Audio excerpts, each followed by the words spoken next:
পারলে তুমি আমার মন থেকে শিমলে না মুছে দাও। তোর মন থেকে আমি টুকরো টুকরো করে ফেলবো। আমার ভিতরে কোনো কিছু তুমি খুঁজে পাবে না বাবা, কারণ আমার সমস্ত কিছু শিমলের কাছে।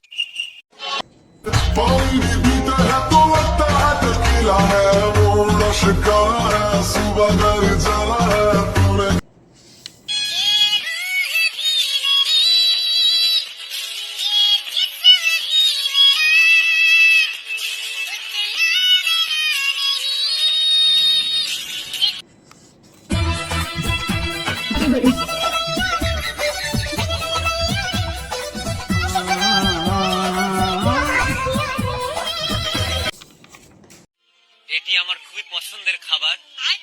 আমি জীবনে চলার পথে মাঝে মাঝে এই খাবারগুলো খাই। আজ নিজ চোখে দেখে ভীষণ ভালো লাগছে।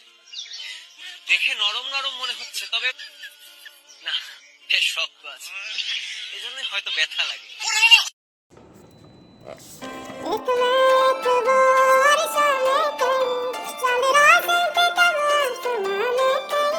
यारी